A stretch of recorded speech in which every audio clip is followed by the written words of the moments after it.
What's up, everybody? I'm your host, Brian Watkins, and welcome to the Brian Watkins channel. My subject today is part 3 about black men coming out of the closet being gay ever since they passed the same sex law. The reason why I'm making this video is for other brothers that's seeing the same thing in their city and state. Now, as you can see, this is part 3 because it's getting worse and worse and worse. Now, don't get me wrong. Uh, I remember when I was a kid, it was somebody in my late stepfather's family that was gay. Okay. I saw him before. And you could tell in his demeanor that he was. But he stayed in his own lane. He never bothered anybody at all. This how much he stayed in his lane. You never saw the person of the same gender that he was together. That's just how much he stayed in his lane. Now, the issue now is these flamboyant gay black men. It's disgusting because they don't like to stay in their own lane. And it's sad because I'm not condoning this, but I see it on the news all the time where you hear on the news that they have found dead transgenders or black men that are of that alternative lifestyle. Because usually they don't want to stay in their own lane. And see, that's how people get hurt. You know, I was confronted by one yesterday, and I make it perfectly clear in my behavior that I'm not interested, point blank. And this one, I guess he was calling himself going to try to strong arm me or whatever. And I'm like, okay, now that's really tacky because for one, um, it's a difference if, because I've seen this before, if these two people were involved in a relationship, as sad as I have to say, um, if they were involved in a relationship and they was having an argument or a disagreement or whatever, you know, police hear or look at it as, well, you all have something to do with each other, so y'all need to straighten this matter out privately, not publicly. But see, here's the flip side. When you don't know a person and the police officers can tell right away that you don't know this person and this person is harassing you, that's when that person can get in a lot of trouble. And that's what I was almost about to do to this guy yesterday. You know, it's really sad. It's like I wasn't raised in that environment. Like I said, everybody knew somebody was gay back in the 70s and 80s, but they stayed in their own lane. If they was giving a party or whatever, backyard party, they didn't try to invite people that was heterosexual. They just invited their own friends that was just like them, and they never bothered anybody. But these flaming faggot black men today, they're disgusting, especially these flamboyant ones. And it's a lot of them. And them the ones you be hearing on there.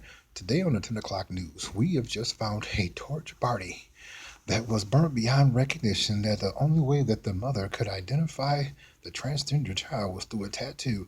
I'm not making mockery. This really happened for real. You hear about it a lot in Michigan where they be found, ran over, shot, stabbed multiple times. And usually it's because they don't want to stay in their own lane.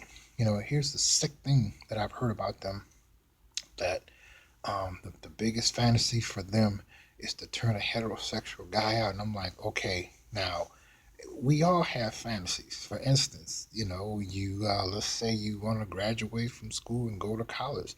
The fantasy is what? To graduate with a degree and get a nice paying job in that major that you majored in, right? Right. Okay. Now, see, that's a reality, realistical fantasy, right? Okay, but these sick individuals, you know, really try to do this stuff, and I'm like, okay, you haven't did your homework. You know, it's just like if a guy want to try to talk to a woman, it's like, okay, well, first, gotta have some money. Okay, first, okay. If I don't have a job, I gotta have some type of income, whether it's a lawsuit, you know, Medicaid, you know what I mean, disability, right? Right. See how I'm realistically making my fantasy become a reality, you know. And then even if you take her out, there's no guarantee that, you know, things may not go in the lane you fantasized it to. See where I'm going with this, ladies and gentlemen? Where these crazy individuals, you know, I'm like, okay, they're real they're real disillusional, you know. I'm serious. I'm like, okay, the police can be called. You could even sue a person for that and get their money. They don't think like that. They really don't. So usually I'm like, okay, when I see a guy is going through this gay thing, you know, I'm like, okay, I make it clear I'm not interested. Period. Beat it. Get away from me. Next, I'm like, all right, make sure I got my phone on. Call the police. Flat out. You know, and it's really sad because I'm like, that person is gonna run up on the wrong guy, and they have unfortunately gonna get killed. It shouldn't be that way, but they really think that they're women too. You know, I'm like, come on. At the end of the day, all guys know where God created them to be. A guy with a organ to reproduce children, and not the other way around. So it's like they're being fake, you know, and they flamboyant. It's just it's sickening. So unfortunately, ladies and gentlemen, this is part three. I'll probably be making a part four because it's not getting any better. You know, it's just like anything else. You know, just like when you apply for credit, they look at, okay, how did you handle the previous creditors before you got to me? And that's the decision on whether or not they want to grant you a credit line.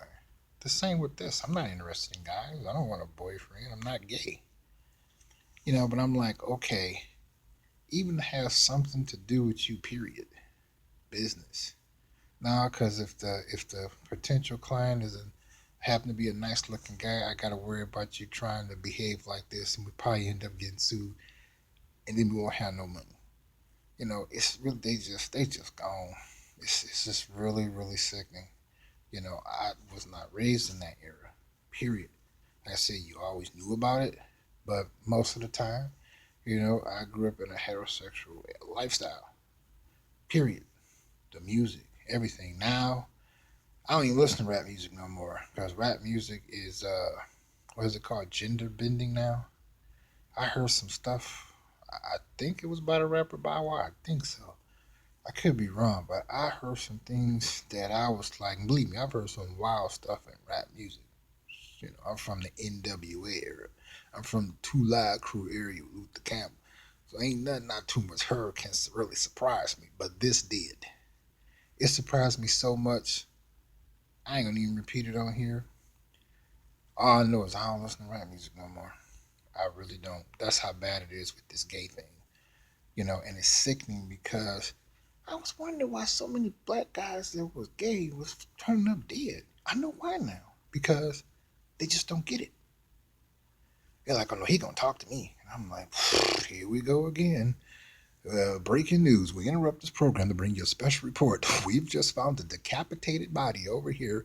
Families say that he was of the gay community. And I'm not making a joke, ladies and gentlemen, but it's sad. You know, I wouldn't want to do something like that to a person. I'd rather call the police on them, you know, get it put on record, you know. And that's embarrassing when they be, so you're gay and you try to make heterosexual people to see things your way against their will. You can't work here. You know, see, I'd rather get them the old pen and paper, old sword, you know, and be done with them, you know. But everybody doesn't think like that.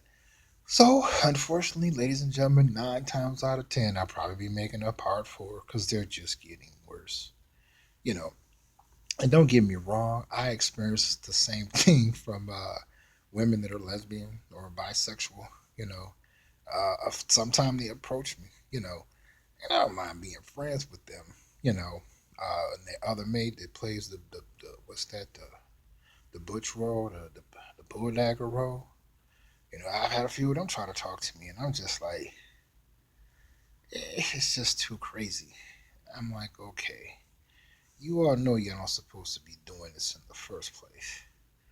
And now you can't make up your mind if you want to be with Mary or you want to chill with me. It's just crazy. But back to the original subject. Yeah, this situation with the brothers coming out gay is just.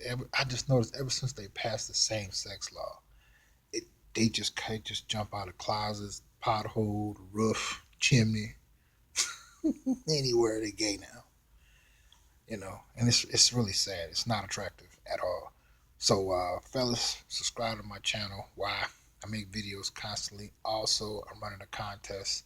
You can win cash and prizes, but you won't know how to put yourself in position to be selected to win cash and prize if you don't subscribe to my channel, because I would be using I'll pick a random video previously that I've done and mention keywords, and you got to fill in the blank. So I will let you know each time you got to subscribe. So if you don't like my video, click that you don't. If you like my video, click that you do. And if you have a request or a comment, leave me a comment. I'll respond to it as soon as possible. And don't forget to support the Brian Watkins channel by making a donation. Take care. Don't you go anywhere.